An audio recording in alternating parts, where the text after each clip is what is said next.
Hello दोस्तों, नमस्कार। स्वागत है आपका सेवियर्स एजुकेशन यूट्यूब चैनल पर। आज अपन बात करने जा रहे हैं माध्यमिक शिक्षा बोर्ड राजस्थान अजमेर के द्वारा कक्षा 11 के लिए 2021 में होने वाली वार्षिक परीक्षा के जो सैंपल क्वेश्चन पेपर है, नमूने का प्रश्न पत्र तैयार किया गया है, उसके बारे में।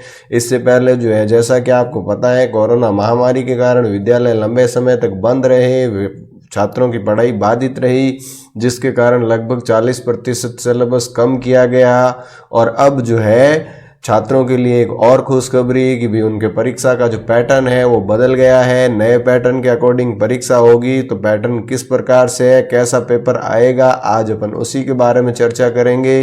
क्योंकि माध्यमिक शिक्षा बोर्ड ने नमूने के प्रश्न पत्र जारी किए हैं, तो आज जैसा कि आपकी कंप्यूटर स्क्रीन के सामने जो पेपर खुल रहा है वो माध्यमिक शिक्षा बोर्ड के द्वारा जो नमूना प्रश्न पत्र है उसी का एक वही है। और इससे पहले जो है हिंदी और इंग्लिश के मैं डाल चुका हूँ, अगर वो नहीं देखे हैं तो देख लीजिएगा। चैनल को अभी सब्सक्राइब नहीं किया तो सब्सक्राइब कर दीजिएगा, बेल आइकन को प्रेस कर दीजिएगा ताकि लेटेस्ट वीडियो नोटिफिकेशन मिलते रहें। और बने रहिए इस वीडियो के अंत तक ताकि आपको ये पता चल सके कि भाई कक्षा 11 में जो हिंदी साहित्य का वार्षिक परीक्षा का जो पेपर आएगा वो किस प्रकार से आएगा, क्या क्या उसमें आएगा। तो चलो अपन बात करते हैं। जैसा कि आपको दिखाई दे रहा है, नमूना प्रश्न पत्र उच्च माध्यमिक परीक्षा 2021 के लिए कक्षा 11 और विषय है आपका हिंदी साहित्य।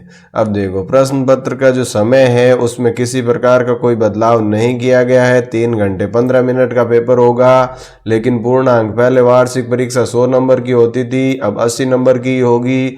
और 20 नंबर आपके जो होमवर्क है, जो भी होमवर्क दिया आपको लॉकडाउन के दौरान व्हाट्सएप के माध्यम से या फ़ोन के माध्यम से या क्लास में आके आपने लिया, या अब 18 जनवरी के बाद जब स्कूलें खुल गई है तो नियमित रूप से जो आपको होमवर्क मिल रहा है, इस होमवर्क के 20 नंबर आपके जुड़ेंगे। बाकी 80 नंबर जो है वो पेपर के होंगे। अब देखो, परीक्षार्थियों के लिए सामान्य निर्देश। तो सबसे पहले आपको क्या करना है कि पेपर पर अपने रोल नंबर लिखने हैं, नामांक लिखने हैं, ठीक है। इसके बाद जो है दूसरे नंबर पे देखो, सभी प्रश्न करने अनिवार्य है। तो सभी प्रश्नों का उत्तर देना है, प्रत्येक प्रश्न का उत्तर दी गई उत्तर पुस्तिका में देना है, पेपर में कुछ नहीं लिखना है। जिन प्रश्न के आंतरिक खंड है उन सभी के उत्तर एक साथ लिखने हैं। जैसे एक ही प्रश्न के एक से ज़्यादा भाग है तो उन सभी भागों का उत्तर एक जगह आपको लिखना है। अब देखो, प्रश्न का उत्तर लिखने से पूर्व प्रश्न का क्रमांक अवश्य लिखें। जिस प्रश्न का उत्तर आप दे रहे हो उसका क्रमांक आपको अवश्य डालना है कि भाई पहले का उत्तर है या 5वें का है, 8वें का है। क्योंकि पेपर तो आपको लिखना है, प्रश्न तो आपको वापस लिखना है नहीं, सिर्फ आंसर लिख रहे हो तो क्रम सही हो। अब देखो, अधिगम क्षेत्र और अंक आपको दिया गया है कि भाई अपठित यानी कि जिसमें गद्यांश या काव्यांश जो है वो 16 अंकों का आएगा। रचनात्मक एवं व्यवहारिक लेखन जो है वो 22 नंबर का है। पाठ्य पुस्तक आपकी अंतरा जो है वो 32 नंबर की है और अंतराल जो है वो 10 नंबर की है। तो इस प्रकार से टोटल 80 नंबर का पेपर बनेगा। अब पेपर कैसा बनेगा तो देखिए, सबसे पहले खंड फर्स्ट जो है उसमें एक गद्यांश दिया गया है। देखो, नीचे दिए लिखे गए गद्यांश को ध्यान से पढ़कर दिए गए प्रश्नों का उत्तर दीजिए। तो इस गद्यांश को पढ़ना है और इस गद्यांश के बाद में जो प्रश्न दिए गए हैं उन प्रश्नों के उत्तर। और देखो, प्रश्न भी आपके कैसे, कुछ प्रश्न जो है ऑब्जेक्टिव टाइप के हैं, यानी कि जिसमें 4 विकल्प आपको मिल रहे हैं। जैसे कि ये देखो, पहला प्रश्न जो है इसमें 4 विकल्प है, दूसरे में भी 4 है। इसके बाद एक एक शब्द या एक एक लाइन में जो है आपको जवाब देना है। तो इस प्रकार से एक एक नंबर के जो ये प्रश्न पैसेज के बाद पूछे जाएंगे। 8 नंबर का पैसेज है यानी गद्यांश, और 8 नंबर का ये देखो पद्यांश या काव्यांश कह दो कि इसको ध्यान से पढ़ो और नीचे लिखे गए प्रश्नों के उत्तर दीजिए। ये भी 8 नंबर का है। तो यह आपका पूरा काव्यांश या पद्यांश दे दिया और इसके बाद नीचे जो है ये 8 प्रश्न दे दिए। तो इन 8 प्रश्नों के जवाब जो है वो आपको देने हैं और ये भी एक एक नंबर का प्रत्येक सवाल रहेगा। तो इस प्रकार से पहला भाग जो है खंड अ जो है उसके अंदर आपको एक गद्यांश और एक पद्यांश मिलेगा। दोनों 8-8 नंबर के हैं, कुल मिला के 16 नंबर होते हैं। अब देखो, खंड 2 की बात करें कि भाई अगला खंड जो कि आपका है रचना और व्यवहारिक लेखन से संबंधित। तो इसमें देखो, पहला प्रश्न क्या दिया गया है, किसी मतदान केंद्र के दृश्य का वर्णन कीजिए। अभी तुरंत वोट हुए ही है तो आप लिख सकते हो। तो 3 नंबर का ये सवाल है। 22 अंक का टोटल ये खंड 2 है। या फिर देखो कोविड-19 महामारी से उत्पन्न हुई स्थितियों को अपने शब्दों में वर्णन कीजिए। ये भी आप आसानी से कर सकते हैं। किस प्रकार से लोगों को कठिनाइयों का सामना करना पड़ा, जीवन पर संकट आ गया और आज भी ये भय बना हुआ है। इसके बाद चौथा देखो, प्रधानाचार्य राजकीय उच्च माध्यमिक विद्यालय सीकर की ओर से पुलिस अधीक्षक सीकर को एक सरकारी पत्र लिखिए जिसमें बोर्ड की परीक्षा के दौरान विद्यालय परिसर की उचित पुलिस बल नियुक्त करने का आग्रह किया हो। भी बोर्ड के पेपर जो है उसकी रखवाली के लिए पुलिस वाले तैनात किए जाएं, ये पत्र लिखना है। या फिर दूरदर्शन केंद्र जयपुर के समाचार उद्घोषक हेतु दूरदर्शन के निदेशक को आवेदन पत्र आमंत्रित करना है। भाई आवेदन पत्र लिखो कि भाई मैं जो है वो उद्घोषक के रूप में कार्य कर सकता हूँ। अगला देखो, प्रतिवेदन को परिभाषित कीजिए। आपके विद्यालय के वार्षिक उत्सव का प्रतिवेदन लिखिए, तो प्रतिवेदन लिखना है, रिपोर्ट। या फिर प्रतिवेदन का अभिप्राय स्पष्ट करते हुए कसौटी तथा प्रमुख गुणों का उल्लेख कीजिए। या तो वार्षिक उत्सव पर प्रतिवेदन लिख दीजिए या फिर इसकी जो कसौटी और प्रमुख गुण है वो बताइए। अगला देखो, प्रेस विज्ञप्ति किसे कहते हैं, एक उदाहरण द्वारा स्पष्ट कीजिए। प्रेस विज्ञप्ति या फिर परिपत्र से आप क्या समझते हैं, इसमें ध्यान देने योग्य बातें के बारे में। तो जो आपको अच्छा से याद है उसका आपको जवाब देना है। प्रश्न नंबर 7वां देखो, कार्यसूची किसे कहते हैं, और कार्यसूची के अंदर जो है स्वरूप का पर संक्षेप प्रकाश डालिए। या फिर कार्यवृत्त को परिभाषित कीजिए। विद्यालय की विकास समिति की बैठक का कार्यवृत्त लिखिए। अब दोनों में से जो आपको अच्छे से आता है वो लिखना है। इसके बाद 8वां प्रश्न देखो, निम्नलिखित प्रश्नों में दिए गए विकल्पों में से समुचित विकल्प का चयन कीजिए। 6 प्रश्न ऐसे हैं जो विकल्प है ऑब्जेक्टिव टाइप के हैं। हिंदी वर्णमाला का प्रथम वर्ण, शब्द की किसकी मूल इकाई है, हिंदी के शब्दकोश हैं। इसके बाद शब्दकोश में से क्ष से आरंभ होने वाले शब्दों का क्रम क्या होगा, फिर ध्वनियों का सार्थक समूह क्या कहलाता है।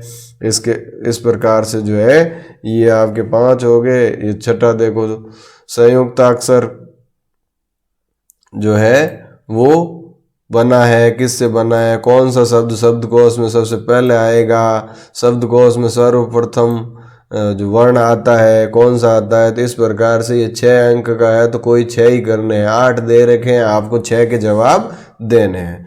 अगला देखो, नमा क्वेश्चन जो है, निम्नलिखित में से किन्हीं 2 प्रश्नों के उत्तर दीजिए। अब ये 4 दे रखे हैं लेकिन 4 में से आपको कोई 2 जो अच्छे से याद है उन 2 के जवाब आपको देने हैं, 2-2 नंबर के। इसके बाद आ गया आपका खंड 3। अब खंड 3 जो पाठ्य पुस्तक से संबंधित है, तो देखो सबसे पहले अंतरा पाठ्य पुस्तक आपकी आ गई। और अंतरा पाठ्य पुस्तक में से क्या पूछा जाएगा कि निम्नलिखित पद्यांश की सप्रसंग व्याख्या कीजिए। ये जो पद्यांश या काव्यांश दिया गया है इसकी सप्रसंग व्याख्या करनी है कि भाई ये जो लाइनें हैं कौन सी कविता या जो भी रचना है उससे ली गई है, उसके कवि कौन है और इसमें क्या बताने का प्रयास किया है।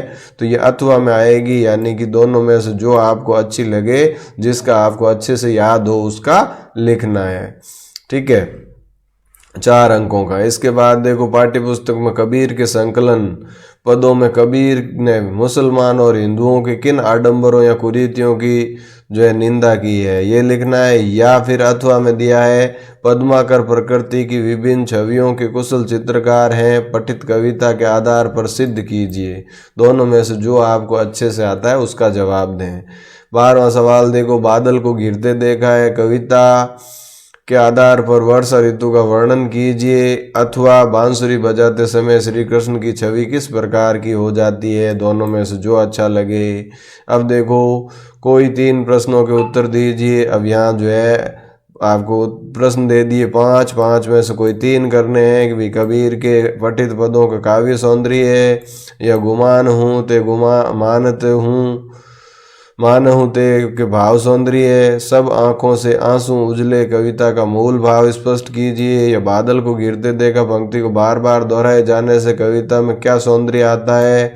और पठित कविताओं के आधार पर महादेवी वर्मा के काव्य सौंदर्य अथवा काव्य कला पर विचार प्रकट कीजिए। तो इनमें से जो है जो आपको 3 अच्छे से आते हैं उनके जवाब देने हैं 5 में से। अगला देखो, 14वां प्रश्न जो है जिसमें लिखा है कि भाई निम्नलिखित गद्यांश की सप्रसंग व्याख्या कीजिए। तो ये गद्यांश किस पाठ में से लिया गया है, उसके लेखक कौन है और क्या संदेश देने का प्रयास किया है। ये 2 ऑप्शन है, दोनों में से जो आपको अच्छा लगे वो करना है। 15वां प्रश्न देखो, व्यंग्य विधा में भाषा सबसे धारदार है। परसाई जी की रचना के आधार पर इस कथन के पक्ष में अपने विचार प्रकट करने हैं। परसाई जी जो व्यंग्यकार हैं उनमें उनकी बातों को जोड़ते हुए इसको आगे बढ़ाना है। खाना बदोश कहानी के आधार पर मानव की चारित्रिक विशेषताएं स्पष्ट कीजिए। तो इनमें से जो आपको अच्छा है वो आप करें। फिर देखो 16वां प्रश्न, किन्हीं 2 प्रश्नों के उत्तर दीजिए। यहाँ 4 दे रखे हैं। हामिद ने चिमटे की उपयोगिता सिद्ध करते हुए क्या क्या तर्क दिए। दोपहर का भोजन कहानी का उद्देश्य स्पष्ट कीजिए। भव्य पुरुष ने कहा, जहाँ अंधकार है वहीं प्रकाश, इसका क्या तात्पर्य है।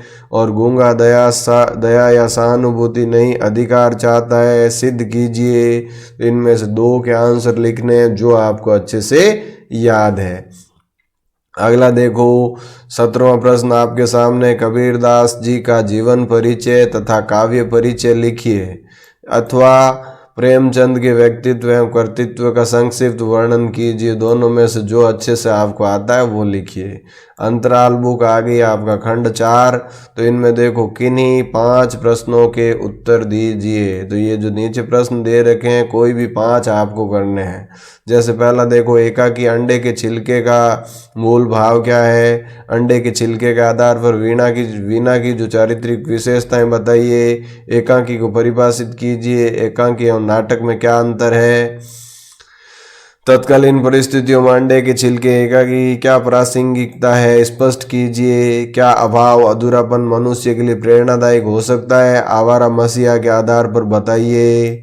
शरत को कहानी लेखन की प्रेरणा कैसे मिली। और जीवनी विद्या का परिचय प्रस्तुत करते हुए विष्णु प्रभाकर द्वारा रचित आवारा मसीहा की जीवनी संबंधी विशेषता लिखिए। इस प्रकार से जो है यह आपका 18 प्रश्न जो है प्रश्न पत्र में या पेपर में आएंगे, जो कुल 80 नंबर के होंगे। और खंड 4 जो है इसमें आपको 5 प्रश्न करने हैं कोई भी, यानी कि ऑप्शन दिया हुआ है 2 नंबर का प्रत्येक प्रश्न है 10 अंकों का। तो 4 खंडों में आपका पेपर विभाजित किया गया है। पेपर बहुत ही आसान रहने वाला है। और ये जो है जैसे कि शुरू का जो खंड है कि अब खंड 1 जो है उसमें तो गद्यांश और काव्यांश है। खंड 2 जो है उसमें रचनात्मक और व्यवहारिक लेखन है। खंड 3 में अंतरा है पाठ्य पुस्तक, और खंड 4 में अंतराल है। तो उम्मीद करता हूँ कि आज जो हमने इस बारे में चर्चा की ये आपको समझ में आई होगी। परीक्षा का जो पैटर्न है किस तरीके से रहेगा ये आपको समझ में आ गया होगा। अब आपकी परीक्षाएं जो है मई में हो जाएगी निश्चित रूप से। तो उसके अकॉर्डिंग अपनी तैयारी करते रहें, तैयारी में जुट जाएं और जो आप प्राप्त करना चाहते हैं निश्चित रूप से उस सफलता को प्राप्त करें। इसी उम्मीद के साथ आज के इस सेशन को यहीं विराम देते हैं। मिलते हैं अगले वीडियो में किसी अगले सब्जेक्ट के साथ। अगर आपका कोई दूसरा विषय है जिस पर आप वीडियो बनवाना चाहते हैं तो वो भी कमेंट करके डाल सकते हैं कि उस विषय का जो नमूना या सैम्पल क्वेश्चन पेपर का वीडियो डालिए तो मैं उसका बना दूंगा। और वीडियो अगर अच्छा लगे तो अपने फ्रेंड्स के साथ भी शेयर कीजिएगा ताकि उनको भी जानकारी मिल सके और कुछ फ़ायदा हो। इसी के साथ आज के इस सेशन को यहीं विराम देते हैं। मिलते हैं ब्रेक के बाद। Thank you. जय हिंद, जय भारत।